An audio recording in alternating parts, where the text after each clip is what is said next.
ایک یہ سوال حسن رشید صاحب نے ہمیں جرمنی سے بھجوایا. وہ کہتے ہیں کہ جمعے والے دن 2 اذانیں ہوتی ہیں، ایک ظہر کی اور دوسری جمعے کی. کیا یہ ضروری ہے کہ جو ظہر کی اذان دے وہی جمعے کی اذان دے؟ یہ جیسے ان کا سوال تھا میں نے اسی طرح وہ پیش کر دیا کہ 2 ہوتی ہیں. جی اصل بات یہ ہے کہ شاید انہیں یہ صاحب ہوا ہے جمعے کی جو کیا انہوں نے سوال تھا کہ جمعے والے دن وہ کہتے ہیں 2 اذانیں ہوتی ہیں، ایک ظہر کی اور دوسری جمعے کی. یہ جو ہے یہ فرق انہوں نے جو بیان کیا یہ درست نہیں ہے. دونوں اذانیں جمعے کے لیے ہیں، اور دراصل پہلے تو ایک ہی اذان ہوتی تھی جس طرح ہر نماز کے لیے ہوتی ہے، لیکن حضرت عثمان رضی اللہ تعالیٰ عنہ کے دور مبارک میں لوگوں کی چونکہ لوگ مصروف ہوتے ہیں، جمعے کے لیے ایک باقاعدہ تیاری ہوتی ہے، پھر اس کے لیے نہا دھو کے صاف ستھرے کپڑے پہن کے نماز کے لیے آنا ہوتا ہے اور ایک التزام ہوتا ہے. تو جب جو کاروباری لوگ ہیں وہ اپنے کاروبار میں محو ہوں تو وہ فوری طور پہ اسے وائنڈ اپ کر کے آنا مشکل ہو جاتا ہے، کیونکہ عام نمازوں کے لیے تو صرف نماز پڑھی اور واپس چلے گئے. اس میں باقاعدہ یہ ہے کہ خطبے کا بھی حصہ ہوتا ہے جس پہ ایک وقت لگتا ہے. تو اس میں اور پھر دوسرا یہ ہے کہ حضور صلی اللہ علیہ وسلم نے اس کے لیے خاص طور پہ تاکید فرمائی کہ اگر کوئی غسل کر سکتا ہے پوری طرح صفائی صاف ستھرے کپڑے پہن کے آنا چاہیے. تو ایک جو عید والی ایک جو کیفیت ہوتی وہ ہوتی ہے. تو اس کے لیے چونکہ قرآن کریم کا یہ حکم تھا کہ جب جمعے کا دن ہو اور جب تمہیں نماز کے لیے بلایا جائے تو اپنے کاروبار چھوڑ کے اس کے لیے آ جایا کرو.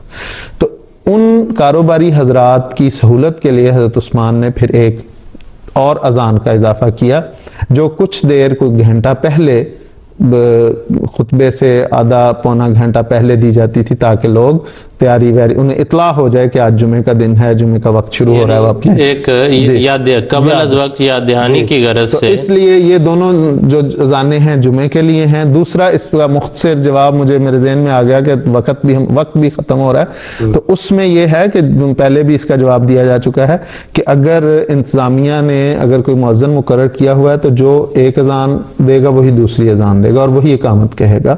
لیکن اگر امام جو ہے وہ دراصل اس کا مجاز ہے، اگر ایک اذان کسی اور نے دی ہے اور امام کسی دوسرے کو کہتا ہے اذان دینے کے لیے تو اسے اختیار ہے. لیکن اور اسی طرح اقامت کے لیے بھی کہ اگر اذان کوئی اور دے اور اقامت کوئی اور کہے تو امام اسے توجہ دلا سکتا ہے کہ اذان فلاں نے کی، جس طرح کے حدیث میں ملتا ہے کہ حضور صلی اللہ علیہ وسلم کے دور مبارک میں حضرت بلال عام طور پر اذان بھی دیتے تھے، اقامت بھی کہتے تھے. تو حضور صلی اللہ علیہ وسلم حضرت بلال نہیں تھے، موجود نہیں تھے، تو کسی شخص نے اذان دے دی، ظاہر ہے اس نے انتظامیہ کی اجازت سے دی ہوگی. تو جب حضرت بلال اقامت کہنے لگے تو حضور نے انہیں کہا کہ تمہارے بھائی فلاں نے اذان دی ہے اس لیے وہی اقامت کہے گا.